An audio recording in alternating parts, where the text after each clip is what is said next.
Welcome back, horror fans, to another episode of Slash and Cast, a show that brings you all of the biggest horror news of the week every week. We're your hosts. My name is Riley. My name is Nick. Now, for that one person that looked at my shirt, that looked at this Valentine shirt and said, "Hey, you're a little late to the party," shut up. Nah, I'm just kidding. It's Valentine's Day every day when you love your wife. This shirt just came in today from Cavity Colors. Not a sponsor, but it's a pretty nice shirt. I do like it. I just got my Lisa Frankenstein stuff from, I guess I probably shouldn't say, Pentagram Peter Pan. They made good stuff. They really do. Not a sponsor. Yeah, they really do. Not a sponsor. So I just wanted to wear it. Just wanted to feel like I was loved. By the way, if you haven't purchased from Cavity Colors, again, not a sponsor saying this, but if you're a big fella, okay, you're a big fella like me, Cavity Colors, I find, makes the best big boy merch. To find a long sleeve that fits me is rare, and they always cook. So, yeah, and they go to conventions as well. Yeah, I like them. They're also Chicago. Yeah, Chicago folks. I think so. They are. I think I used to live like right next to their warehouse, which was like a small little office building. Not bad. Okay, let's talk about the horror news of the week. Not a lot this week, but there's Texas Chainsaw Massacre news, so it's a big week nonetheless. But unfortunately, this news did not cook all that well. No. Did not cook all that well. Okay, we got a new Muerto Times. If you don't know what the Muerto Times is, it's basically their short little bullet point list of what they have in testing, what is under investigation, and what needs more info. Usually these come with something exciting, something to just kind of get your hopes up a little bit for the next update, especially because they only do one update a month now. If we're lucky, one update a month. And yeah, this one wasn't too exciting. So fix and testing for the Texas Chainsaw Massacre. We have incorrect spawn points for bones. Hey, that's actually a good one to fix. It was kind of funny because bones would spawn in the basement and Leatherface would like spawn outside. It was pretty funny. It was funny, but then sometimes, Leatherface and Bones would spawn in the basement. Yeah. And that was a little rough. Yeah, but they're fixing that. That's actually a good fix. Gore missing on Slaughterhouse Storm. I didn't know that. I didn't notice. So glad it's being fixed. Floating items. Cool. All right, yeah. Removing the black bars from Execution Pack 4. I think this is the third time this has made it into the patch notes or Muerto Times. Yeah. Cool. Yeah. Glad it's being fixed. Cool. Then under investigation, Wyatt's knife and electric traps. I guess they weren't working properly with hands traps. Close encounters in private matches. Okay. And a minigame UI disappearing. I haven't had that happen to me. So If they're talking about, if this is in reference to like the fuse box being invisible, it's not like you could still see the colors, the circles, and then what the total needed to be. So you could figure it out. I think it might. Well, I'm not sure. Perhaps, but I know sometimes the unlocking minigame, like I've had that disappear, but it's been a long time. Usually, I don't think mine's ever disappeared. Usually, it's just laggy as all hell every once in a while. Yeah. And it needs more info. Ladder stuck spots. That's it. That's where they're at on that. So, wow. We've been waiting a month for news. There's so many things that really the game needs to address that hasn't been addressed. The last couple patches, about half the patch notes actually made it in. Right. So then there's a patch notes not actually being accurate and fix one thing, break two more. It's been a lot of that right now. And then, of course, there's still, like, it doesn't really matter because at this point, anyone playing the game doesn't really care. Like, we just kind of bite our tongue and push through it. But there's Wyatt's still dumb. Bones Blood Build is still dumb. There's still broken pay-to-win components in the game, and that's whack. No changes whatsoever to those characters up to this point. They've been out 3 months, 2 months, 3 months, November, right? November. Yeah, so about 3 months, and they just nope. We're not gonna change those at all. I guess it was December. It was going into their break, so 2.5 months. Yeah, Black Tower. I don't know. I mean, I said this on stream the other day. It's the car's going, okay, but we're running out of gas. We're running out of gas, and that concerns me, especially after all of this, to see an update that appears to be this small without any of the new content pass, the content we're still waiting on from the content pass. None of that has been revealed. There's still several premium pieces of content we'll talk about in a second that have not been revealed. All of that was supposed to be out in February. That's not happening. So yeah, that's doesn't look good. All these months of us complaining and people complaining about the content pass and being like, hey, pay for this content pass. We're not going to tell you what's in it. You're going to love it. And it's from September through February. Yeah. You will get all this content that we're not telling you what it is between September and February. Yeah.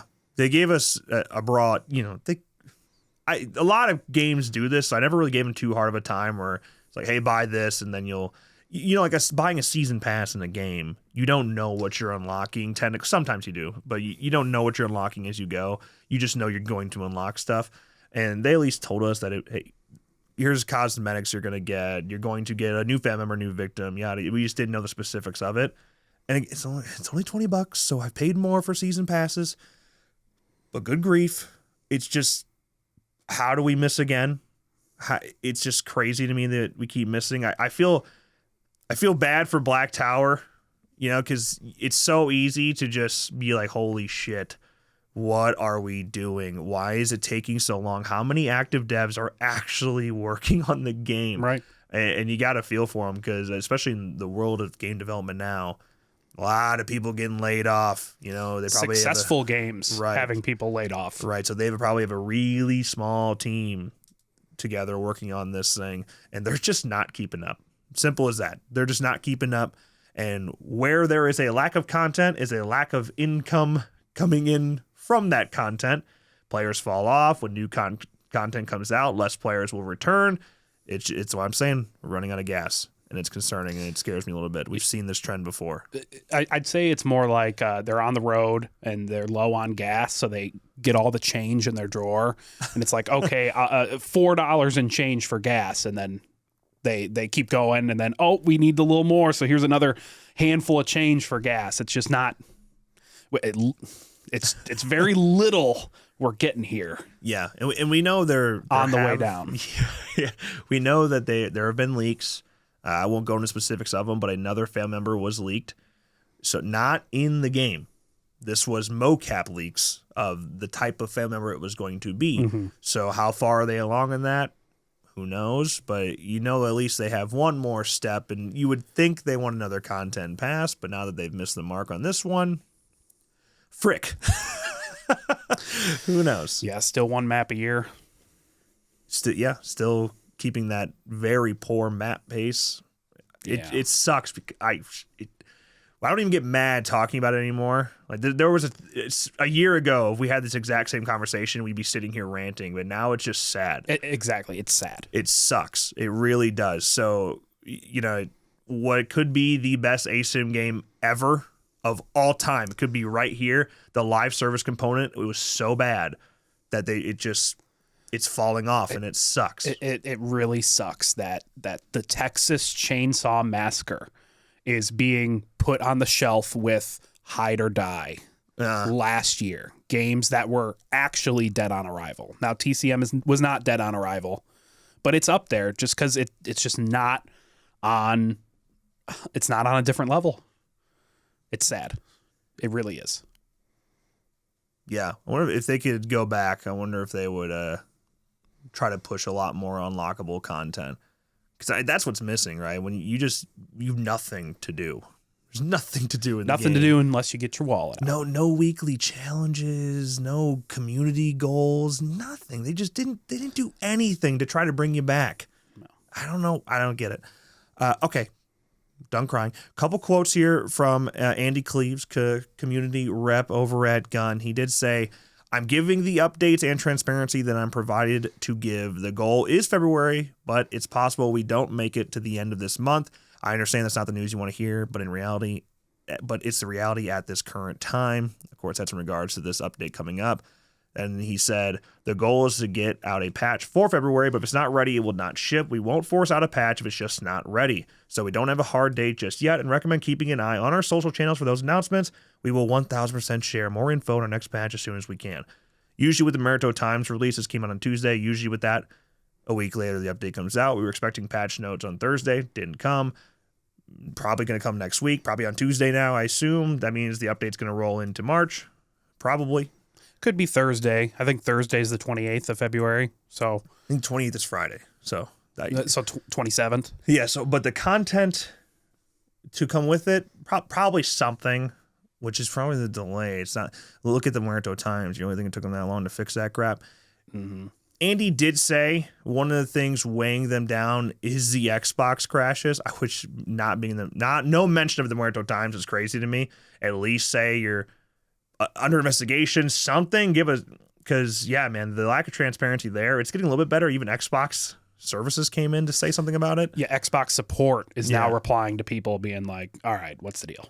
Yeah, so I don't know how much longer it's going to take. That is one thing absolutely killing the game right now. I mean, really, since the game left Game Pass, it's been almost unplayable on Xbox for the most part. Yeah, a lot of crashing over there. So maybe when they fix it, they'll bring it back to Game Pass.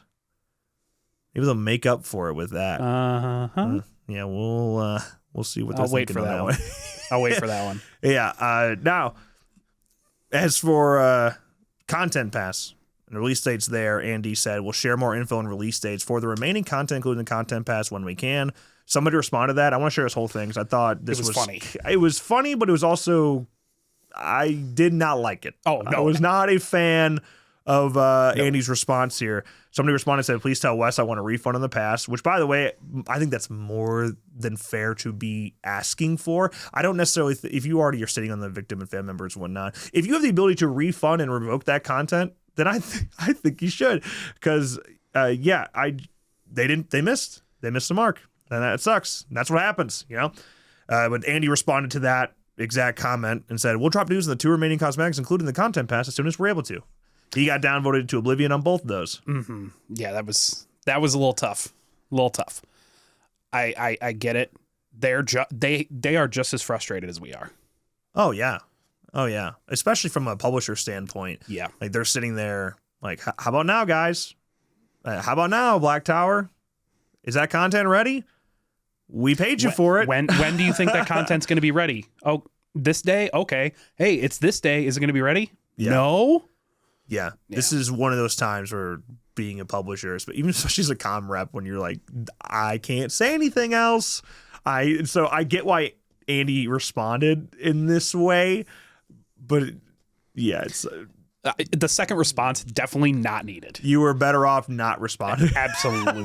But that's where they're at. I mean, that Reddit has been all over them. So it's really tough to even go on Reddit anymore.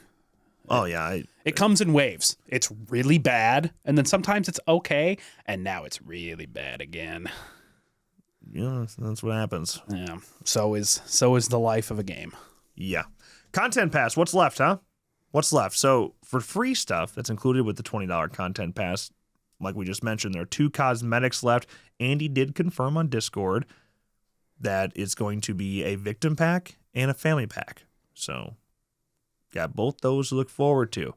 Now, as for the premium stuff we have, there's a lot. They still have a 2 execution packs to deliver that have not come out yet. They haven't even fixed Execution Pack 4 yet, so let's not hold our breath here.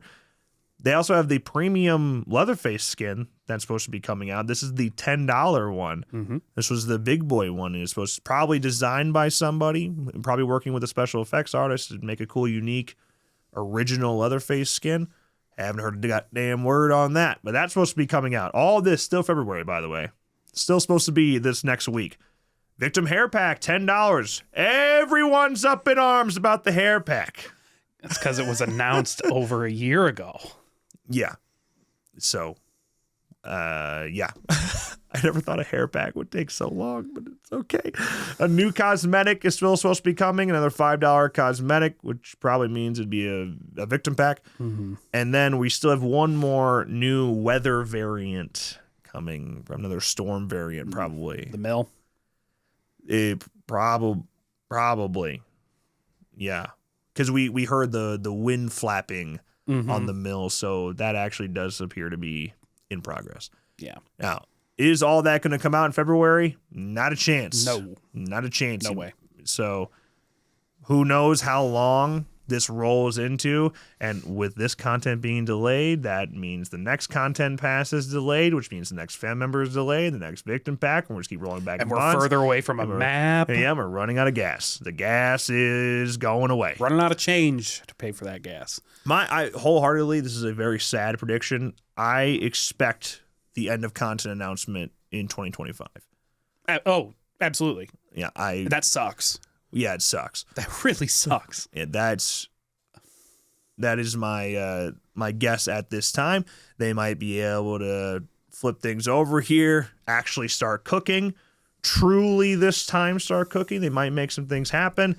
Maybe you see some players come back, they get some licensed content in there. Back on Game Pass. Game Pass alone can save the day. So, hope is not lost, but my hope is low. Yeah, it's difficult. And how do you communicate this inevitable delay that's going to happen? Is it a tweet? Is it a stream? It should have another stream apologizing for missing their deadlines. Well, that's what it's going to take. If you want to try to talk people down, which isn't going to work, but if you want to try that, a stream is the best way to do it. Don't read the chat on the stream, by the way. If you do go the stream route, just do not even look at the chat. Do not take questions, or if you do, vet them on Reddit first and get them submitted and have someone else in the studio feeding you those questions. Whoever's on camera, don't have them live reacting. Have a comm rep. They know this. They've been doing it. Have a comm rep feed in questions via Google Doc. Do not open the chat. Yeah, it's not even war, because you're gonna get mad. There's no way you could sit there and read that chat shitting on you and not be mad and frustrated. So you might as well just ignore it. Yes. And just do your best to communicate what you got to communicate. I wish they would have done that already, because it's happening. The delay, we are there. Right. and again, the people that are commenting and in the stream chat that are saying heinous things, most of them are just very passionate. They do love this game and want this game to succeed, and that is why they are being so passionate. So when you open the chat and read these negative messages that are coming out of passion and love for the game and wanting the game to succeed. Well, it's why we talk about it exactly the way we do, right? We wouldn't be sitting here spending the first half of the show talking about TCM if we didn't give a shit. Exactly. So the passionate fans are the reason the thing's still around. And right. Just don't read the live chat on the stream, guys. It is a bad idea. It did not work out last time. I think they've had a stream since then where they did not read the chat. It's been a long time. Well, I think the most level-headed person to do that chat or to do a stream is to have Sid, and now especially after meeting Sid, like, agreed. Yeah, absolutely. Sid agree. gets it. Sid gets it. Very level-headed. Does not get pissed off at comments like that. So that's who I would have. Hard agree. Let's move on. Let's move on. Please, TCM, start cooking. Get the ingredients. Start cooking the barbecue. Clown in a Cornfield got a Red Band trailer this week. If that sounds like a dumb B-horror movie, it's actually not. Believe it or not. I mean, they're very self-aware. Yes. Okay, very self-aware. Obviously, it's a clown in a cornfield, but it's based on the Bram Stoker award-winning horror novel by Adam Cesare. I looked up how to say that. So for my Italian viewers, all zero of you, you're welcome. You're welcome. Cesare. Yeah, it's based on the novel, and it's directed by Eli Craig, who did Tucker and Dale versus Evil. So you should kind of already get the vibes here. The Red Band trailer, I think, is pretty revealing. Yes. If you're one of those that doesn't want to be revealed or be spoiled or have kills revealed, probably avoid it. But it's a fun trailer. Yeah, we've talked in the past about how trailers can be, too revealing, so you might not want to watch them. Don't watch them all the way through. Yeah. Watch the first half, get the vibe, and if you want to watch more, then go ahead. But very revealing trailer. So watch the first half, get the vibe. If you want to watch it, cool. If not, don't go watch it. Yeah, but if you haven't heard of Clown in a Cornfield, Quinn and her father have just moved to a quiet town of Kettle Springs, hoping for a fresh start Instead, she discovers a fractured community that has fallen on hard times after the treasured Bapin corn syrup factory burned down. As the locals bicker amongst themselves and tensions boil over, a sinister, grinning figure emerges from the cornfields to cleanse the town of its burdens, one bloody victim at a time. Welcome to Kettle Springs. The real fun starts when Friendo the clown comes out to play. Friendo. I think the killer clown thing has been a little overdone. And what clown in a cornfield, whether it likes it or not, it is now competing with art. It's competing with Terrifier. That's just how it's going to be. Clown versus clown. If it does really well, it could be good for you because then you get the Friendo versus art YouTube videos. And then they cross over. Oh, yeah. Perfect. That's what we want. And that's how Damien Leone keeps the Terrifier franchise going despite the story being finished. Get the versus movie. Get the get the tag team going. God, crossover horror was so common back in the day, and then we had Freddy vs. Jason and Alien vs. Predator, and now it's just gone. We don't do that anymore. No. Now I'm sad that we brought it up. Come on. I don't even know what you would do. What do you do in a modern horror? Like, you don't have Hard Eyes cross over with Scream? Yes, actually. Yeah. That is what I want. They're the kind of the Blum IPs, Freaky and Happy Death Days yeah. talked about crossing over, which honestly, I'm all for. If you can make it make sense, Yeah. sure. But we don't really have any of those new characters that can do that. Lisa Frankenstein and Jennifer's Body is in the same universe. Confirmed. So, but are we ever gonna have like another Versus? No, probably not. No. Ghostface versus. Most of the slashers happening right now are not so much monsters or creatures like Jason and Michael and Freddy, and so it doesn't work as well. It's just like human versus human, Ghostface versus Hard Eyes. Right. It doesn't work the same. No. Insubordinate. Clown in a Cornfield stars Katie Douglas, Carson McCormick, Aaron Abrams, Will Sasso, and Kevin Durand, which Kevin Durand was great in Abigail, by the way. Just saying. In theaters May 9th, nationwide release for Clown in a Cornfield. May 9th, not far away. Just another one you're going to have to go see. This year for horror is kind of crazy. Compared to last year, just for our horror release calendar, cooking this year. Yeah, geez. And it just keeps, more and more just keep coming out. Yes. Like every new reveal, it seems to be like, hey, see you in 2 months. Oh, all right. And it's decent. Yeah. It looks decent. Yeah. I have faith for the Clown in a Cornfield. Friendo. Thank you, Friendo. Big Will Sasso guy. Yeah. I love his vines. All right, so move on to the next topic real quick here. The Last of Us Season 2 new posters just came out. Got one with Joel, one with Ellie, and one with Abby. Oh, triggered! Dude, man, people immediately seeing Abby when the first reveal trailer didn't go over well. Hey, these new posters came with a release date reveal of April 13th. So The Last of Us Part 2 will start streaming on Max, HBO Max, April 13th. When did the first season premiere?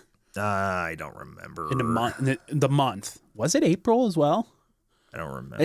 That sounds right to me, and honestly, April kind of sounds right to me for this season 2. I don't know. You would think, horror, thriller, October, September, but honestly, April kind of fits. They can come out whenever they want with Last of Us because it's going to do well either way. Oh yeah, leads you right up to the summer, like that. Yeah. They're cooking. They are cooking. Yeah, good for them. Good for you, HBO. The underdog story. This season of The Last of Us does follow the game. Okay, so it does follow The Last of Us Part 2. How closely is yet to be seen, but we'll know pretty quickly. Yeah. We'll know pretty quickly in the new season. But they did say don't expect it to be covered in a single season. It looks like it's probably going to come across 2 seasons, and the show is expected at most to go 4 seasons. Yeah, HBO has no problem setting a cap or letting the creators, cap it and say when they're done. That's the way to do it, because otherwise you try stretching it a little too far, stretching a little too thin, and then you end up ending your show in a really bad place, and you don't want to do that. Or you just get canceled then, and you're never able to finish your story. Yeah, right. So 4 seasons, sure, that works.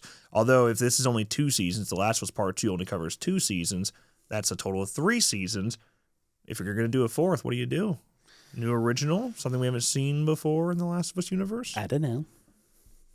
I guess we'll see. April 13th. I'm excited because I loved the first season.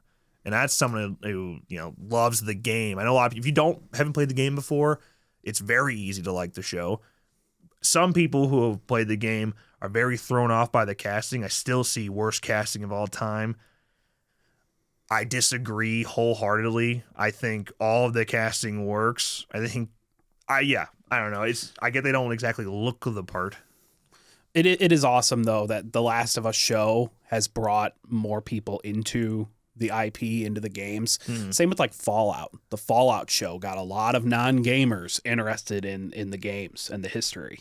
Yeah. So glad to see it working. I am very curious how folks who haven't played the games and don't know what happens in the games respond to the events of season 2. Yes. If they stick to them, which it sure as shit looked like they were going to based on the trailer. Yeah, that will be an interesting day on social media there when that happens. Yep. All right, moving on to our next topic, Terrifier 3. Just wanted to bring this up real quick. The Terrifier 3 novelization is on the way, which, by the way, is now streaming on Screenbox. Play Discussing wanted you to know that. They mentioned like 9 times in the article. Of course. Of course. But yeah, Tim Wagner is doing the novelization, who did the Halloween Kills novelization, Resident Evil, The Final Chapter, and now the Terrifier 3, continuing the story of Damon Leone. How? I don't know how you make it a novelization. There's enough story going on there. But I think for some reason I feel like Terrifier 3 as a novel would work super well, because getting inside the minds of your characters would be pretty cool. I didn't read the Terrifier 2 one, so I don't know. I have not either. But yeah, how do you describe the kills? Yeah, how long? How long is the description of some of these kills? Yeah, right. It's probably like 10 pages a kill. Which, hey, cool. Yeah. This is the right person doing it. Tim Wagner doing it. Yes. Handled Halloween. I did read Halloween Kills. I don't know why I'm confused about describing kills, because handled it just fine in Halloween Kills. That's what I've heard. Yeah, I haven't read the Halloween Kills novelization, but I've heard very good things. I did like the Halloween 2018 one better. Oh. I will say. But Halloween Kills, I never thought that would work as a novel, and it does. It actually makes it way more interesting than the movie, because there's actual story to describe. Right. Because there isn't story in Halloween Kills. Right. But yeah, there you go. No ETA this time for the Terrifier 3 novelization, but just know it's on the way. Lovely. Moving on to our next topic, The Thing Remastered. Have you played it? I have not. I have not, but I've watched some streams of it. Yeah, the Night Dive and Atari brought back The Thing. I loved it. Okay, I love the original Thing game. Having it come back, remastered, which it's not remastered to like Unreal Engine 5 quality. It's still the game you want it to be. Had a blast playing it. Streamed it for members. So if you want to see my gameplay of it, become a member. It's still up there. But now they're doing a physical edition for The Thing Remastered, coming to Nintendo Switch and PlayStation 5, not Xbox, for whatever reason. I don't know what weird contract they got going on there that didn't allow them to put it on Xbox, but they're not. Standard edition and a deluxe edition. The deluxe edition includes a physical copy of the game, a deluxe edition box, a steelbook case, key art poster, Captain Blake's ID card replica, and so on patches. Okay. Hell yeah. Really, really, really wish that they would have had this out at launch. Absolutely. Yeah, I don't think this is going to sell well as a result, which is a bummer, because anyone buying this, maybe you have people that haven't heard about it that are discovering for the first time because of the physical edition, but anyone buying this probably already owns the game and has beat the game. And now, because I'm going to buy it because I hate myself, I really want the poster and the steelbook. Yeah. So I'm going to buy it. It's still pretty cheap. Yes. It is. So the standard edition is retailing at $30, and the deluxe edition is $50. So you're getting all that stuff for $50. Right, including the game. Another copy. Right. So honestly, it's a good deal. Yeah. But I still, I wish this would have came out at launch. I probably would have scooped it. Oh yeah. I don't know if I'm gonna scoop it or not. I'm in between right now. It's just a little late, man. I really need the ID card. I need Captain Blake's ID card. I have somewhere I need to go. I need an engineer. The poster's sick though. Yeah, it is. Big fan of it. And honestly, I love the simplicity of the Steelbook as well. Yep. I'm talking myself into it. You know what? I'm going to get it. I'm actually more to 50-50 now. So thanks me and you.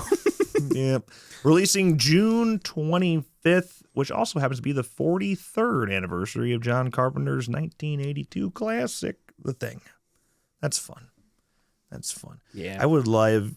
Can we get a John Carpenter signature edition? How much money would that cost? $200? Cool. How much more would you pay just to have John Carpenter sign like the Steelbook? Sign the Steelbook? I mean, what's he charge at cons if he ever goes? It's been a minute since he's been at a con. It's probably $70-$80. Honestly, maybe even more. Yeah, sounds about right. Yeah, he could probably charge $100 and I wouldn't flinch. I'd pay an extra $100 for him to sign the Steelbook. I might, yeah. At least that. I'd pay at least that. Oh yeah. Okay. All right, moving on to our next topic, slasher trash. Very popular slasher social media accounts, been around a long time. Mm-hmm. They were currently working with Creator VC to make a documentary all about slasher films. A deep dive into slasher films from the 70s and 80s, your Halloweens, your Friday the 13th, your Nightmare on Elm Street, etc. And if you've ever seen In Search of Darkness, which is from Creator VC, or In Search of Tomorrow, or any of those big horror docs that have come out in the last almost 10 years now, very, very thorough. Okay, now we already have In Search of Darkness, which does the deep dive into 70s and 80s horror. Well, not quite 70s. I mean, they're getting there. They're going to 70s. But that's all horror. We want slasher films, okay? And that's what slasher trash is. But here's the thing. The reason I wanted to bring it up here, they will not make it unless they get 1,500 responses on a Creator VC survey by the 26th. That is like not far. Is that Wednesday?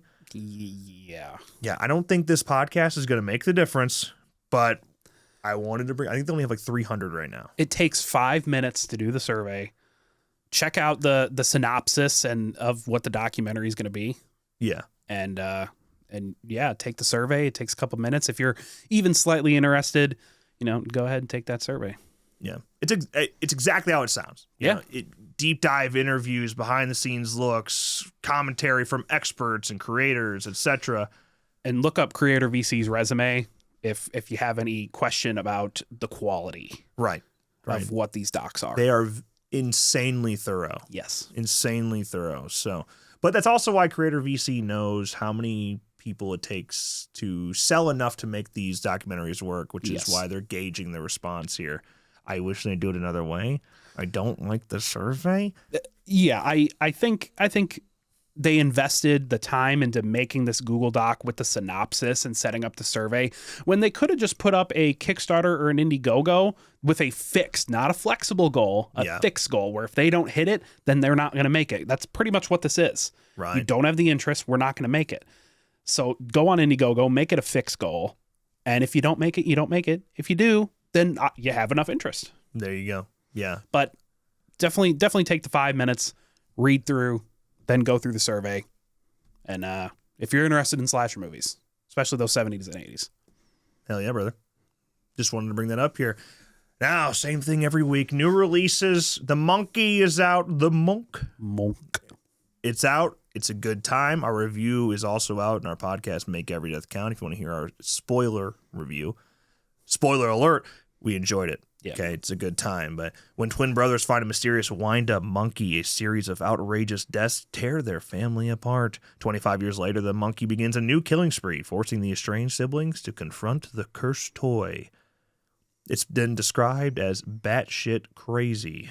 It's a good time. Seriously, you'll enjoy it. Yes.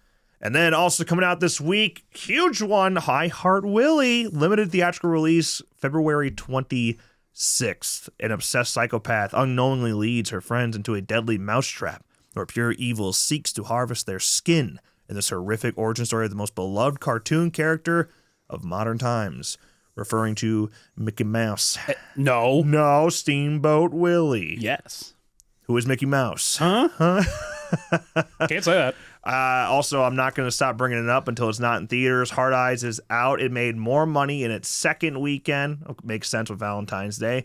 Made more money in its second weekend than its first. Very, very rare in general. Super rare in horror. So Yes, Valentine's Day obviously gave it a boost, but it's word of mouth, man. Yep. Word of mouth got more people interested. God, those boycotts really shit on this movie, huh?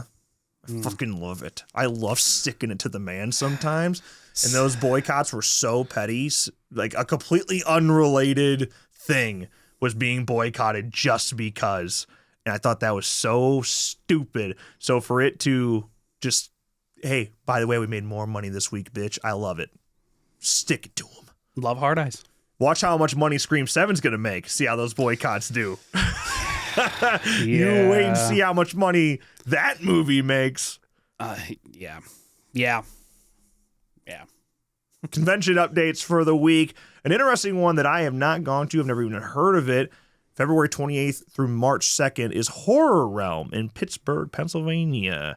Only $40 weekend passes. That alone makes, if you're in the area, go check it out.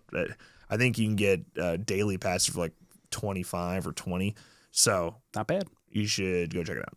You should definitely check it out. Guest highlights include Robert Russler from Nightmare on Elm Street 2, Grant Kramer and Susan Snyder from Killer Clowns from Outer Space, Tom Morga, Michael Myers in Halloween 4, and Halloween 4, and also plays Jason in Part 5. So you can get two right there. Mm-hmm. Tiffany Shepis is going to be there. The GOAT, I Miss Casualty Friday. If you know, you know. And Miguel Nunez, Friday the 13th, Part 5. Hopefully he comes to Days of Chicago. Just saying. Please. And also, don't forget, he's in Scooby-Doo.